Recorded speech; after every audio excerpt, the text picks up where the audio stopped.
بسم اللہ الرحمن الرحیم۔ السلام علیکم ناظرین، آج کا جو ہمارا ٹاپک ہے وہ کافی امپورٹنٹ ہے اور کئی لوگوں کو اس سے جو ہے وہ گزرنا پڑ سکتا ہے، جو مالکان ہوتے ہیں یا جو کرایہ دار ہوتے ہیں۔ تو یہ جو سیکشن ڈیل کرتی ہے افیکٹ آف نان کمپلائنس ہے، یہ پنجاب رینٹڈ پریمیسز ایکٹ 2009 کی سیکشن 9 ہے، جس میں بتایا گیا ہے کہ مالک اگر جو کرایہ جو نامہ ہے وہ رجسٹرڈ نہیں کرواتا اور اس کو کوئی درخواست دینے کی ضرورت پیش آ جاتی ہے، چاہے وہ ایویکشن پٹیشن ہے کرایہ دار کو بے دخل کرنے کی، یا کوئی بھی جو ہے اپلیکیشن، تو یہاں پہ لکھا ہے وہ اپلیکیشن انٹرٹین نہیں کی جائے گی، کچھ جرمانہ کیا جا سکتا ہے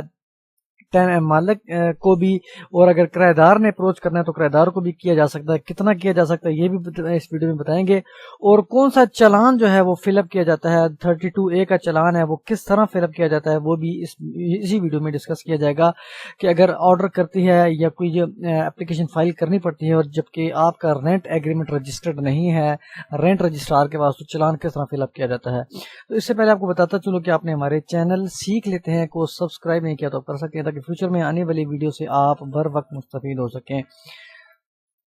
تو اس کو پہلے تو پڑھ لیتے ہیں کہ لا کیا کہتا ہے۔ لا ہمیں بتاتا ہے کہ if a tenant does not conform to the provisions of this act, the rent tribunal shall not entertain an application under this act۔ اب یہاں پہ بتاتا ہے اس ایکٹ پر عمل نہیں کرتا کوئی بھی جو ٹیننٹ ہے، تو اس کی جو ہے اپلیکیشن جو ہے وہ انٹرٹین نہیں کی جائے گی۔ اب یہاں پہ لکھا ہے آن بہاف آف ٹیننٹ، اگر تو ٹیننٹ کی طرف سے کوئی اپلیکیشن فائل کی جا رہی ہے، ٹیننٹ کرایہ دار کی طرف سے وہ کوئی بھی اپلیکیشن فائل کرتا ہے اپنے جو مالک کے خلاف، تو وہ انٹرٹین نہیں کی جائے گی جب تک وہ ڈپازٹ نہیں کروا دیتا 5% اس اپنے کرایہ جو سالانہ کرایہ بنتا ہے اس کا 5% گورنمنٹ ٹریجری میں۔ اور اگر یہ جو اپلیکیشن فائل کر رہا ہے، کیس فائل کر رہا ہے، مالک فائل کر رہا ہے، تو پھر مالک کو 10% ادا کرنا پڑے گا سالانہ کا۔ مالک پہ زیادہ ہے، کرایہ دار پہ کم ہے، تو اس وجہ سے، اور عموماً جو ہے یہ دونوں ہی ویسے کیس دائر کرتے ہیں، لیکن زیادہ آپ یہ دیکھ لیں جو میں نے نوٹ کیا کہ مالکوں کو ضرورت پڑتی ہے ایوکشن پٹیشن میں جانے کی، کہ وہ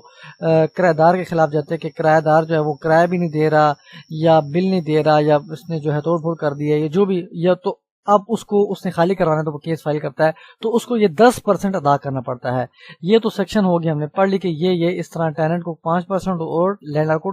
10% ادا کرنا پڑتا ہے۔ اب یہ چلان جو فل اپ کیا جاتا ہے، یہ کس طرح فل اپ کیا جاتا ہے اس بارے میں بھی دیکھتے ہیں۔ یہ چلان ہے ہمارے پاس 32A کا فارم،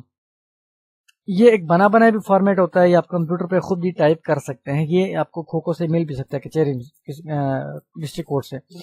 اب بائی ہوم ٹینڈر میں اس شخص کا نام آئے گا، اب جو کرایہ جو اینول جو سالانہ 10% کرایہ ہے وہ جمع کروانا ہے جس نے، اس کا نام آئے گا۔ اگر تو مالک ہے، مالک نے کیس فائل کیا تو مالک پہ پڑے گا 10%، اگر کرایہ دار ہے تو اس پہ 5% کے حساب سے جتنا بھی کرایہ ہوگا یہاں پہ اماؤنٹ لکھی جائے گی، اس کا نام آئے گا۔ یہاں پہ ہم مالک کا نام لکھا ہے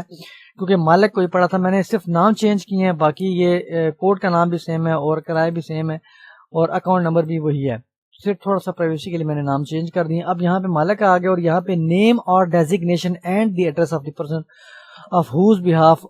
بہاف منی از پیڈ۔ اب یہاں پہ اس کا کوڈ کا نام آ جائے گا، جو بھی رینٹ ٹریبیونل ہے جس میں کیس فائل کرنا ہے یا کر چکے ہیں، تو یہاں پہ لکھنے کے بعد اس کے بعد یہاں پہ آ جائیں گے full particulars of the remittance and of authority if any. اب یہاں پہ فل پرٹیکولرز لکھنے ہیں کہ یہ ہم جو چلان بھر رہے ہیں، جو اماؤنٹ جمع کروا رہے ہیں یہ خزانے میں، یہ کس مقصد کے لیے، کس یہ، تو یہ فائن ہے، جیسا کہ میں نے آپ کو سیکشنز پڑھ کے بتائی کہ فائن پڑتا ہے۔ اب یہاں پہ لکھا ہے 10% سے خود ہی اندازہ لگا لیا جا سکتا ہے کہ 10% مالک کو پڑتا ہے، تو مالک ہی یہ جمع کرائے گا۔ اگر یہاں پہ 5% ہوتا تو آپ سمجھ سکتے تھے کہ یہ کرایہ دار ہو سکتا ہے۔ اب fine at the rate of 10% on annual rent یا of annual rent due to non registration of rent agreement. اب رجسٹرڈ نہیں ہوا تھا یہ ایگریمنٹ ان کا، تو اب وہ ایوکشن میں گیا تو اس کو 10% جمع کرنا پڑا۔ اب یہاں پہ کیس ٹائٹل بھی لکھ سکتے ہیں کہ کون سا کیس ٹائٹل ہے جو کیس فائل ہوا ہے، نعمان بشیر بنام جعفر بخش پراچا وغیرہ۔ اب جعفر بخش ہوگا کرایہ دار، نعمان ہو گیا مالک، نعمان نے کیس فائل کی، یہ دیکھ سکتے ہیں نعمان بشیر میں۔